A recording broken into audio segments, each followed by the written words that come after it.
This is Optimal Living Daily, episode 2438, Hack Your Nervous System to Prevent Summer Blues by Ingrid Y Helander of Ingrid Y Helander, LMFT.com. And I'm Justin Malik, your personal narrator, reading to you every single day of the year with permission from the authors. We're going to get right to it today as we optimize your life. Hack Your Nervous System to Prevent Summer Blues by Ingrid Y Helander of Ingrid Y Helander, LMFT.com. Summer is an especially tough time to feel down. In the winter, we can hide behind the cold and dark. It's more acceptable to stay inside, to sleep more, and generally people understand when you feel blue. But in the summer, it's like the whole world disagrees with your presentation. Depression is horrible, and when you experience relief from it, it's a feeling you want to keep far, far away. In my experience, people who have experienced depression respond in a unique way to any questions about it.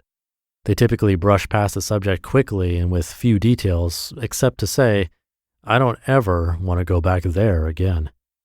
By contrast, after a physical illness, people more comfortably describe the symptoms and what happened. Talking about an illness helps us get clear, feel support, and move on. However, after depression, people frequently worry that even talking about the previous pain will cause a relapse. Although it can feel like a risk to talk about depression when you feel better, it is worthwhile to gently do so.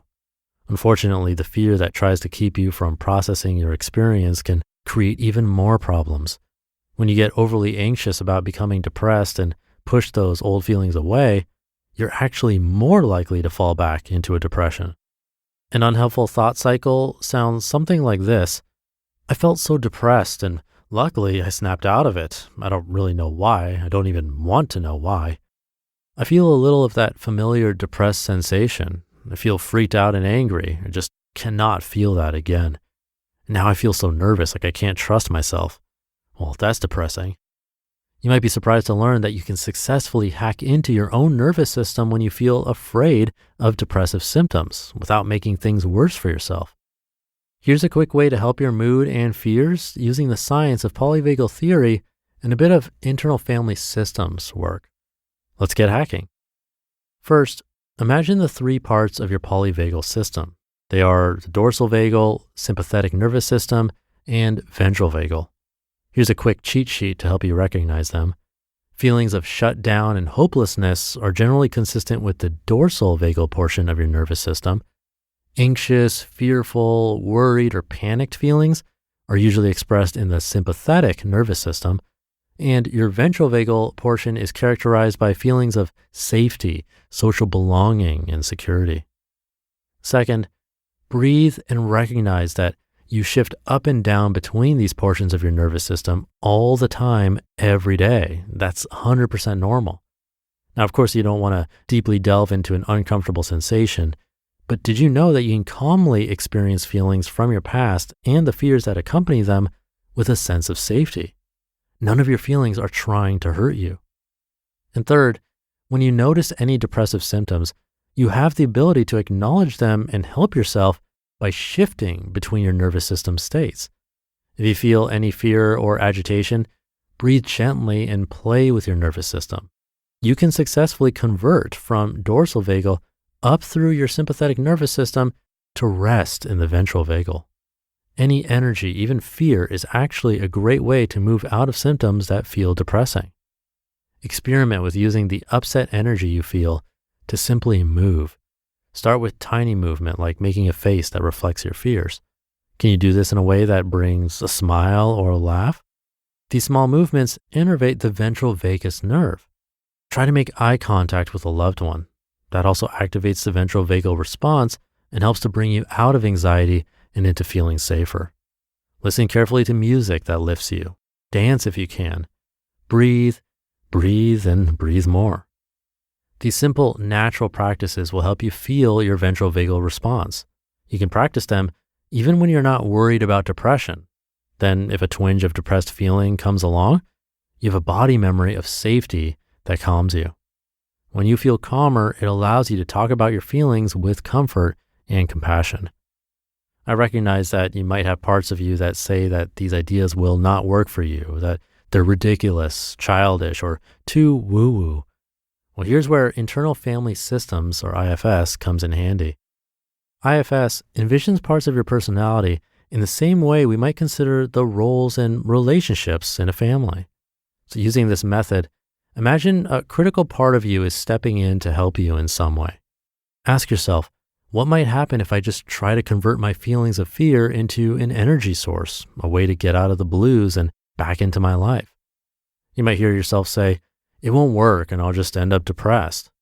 If so, I'd say that's a pretty good reason to play it safe. Let that part of you know that it makes sense.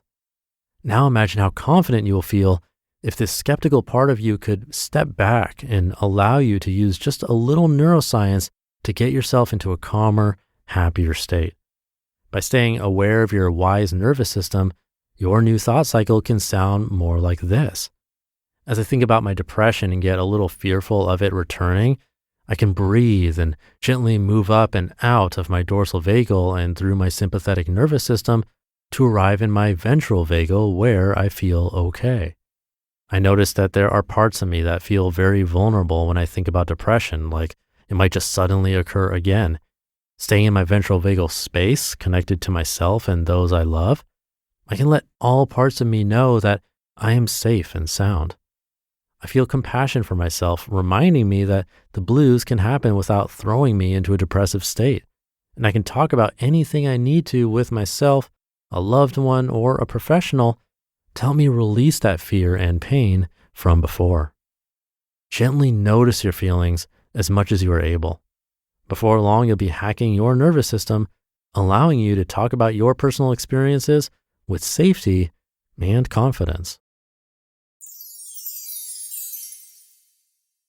You just listened to the post titled, Hack Your Nervous System to Prevent Summer Blues by Ingrid Y Helander of Ingrid Y Helander, LMFT.com.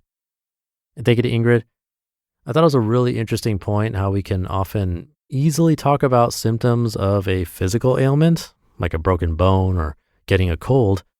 But when it comes to the mental side of things like depression and anxiety, it is hard to talk about. And there's the fear of falling back into the cycle. It's definitely true in my experience. But exercises like these could be worth trying to see how they work for you.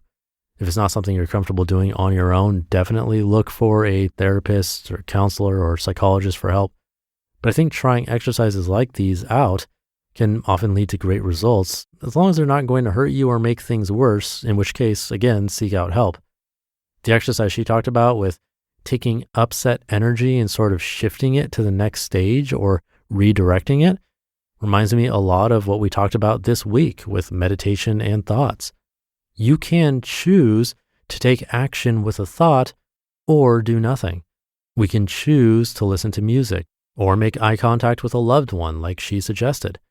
And these can be little tools we can use to help us take a bit more control over our thoughts and emotions as needed, which can then have a really big effect on our overall mood and happiness. So definitely worth a shot. Let me know how it goes. Thank you for being here. Have a great rest of your day, and I'll be back tomorrow where your optimal life awaits.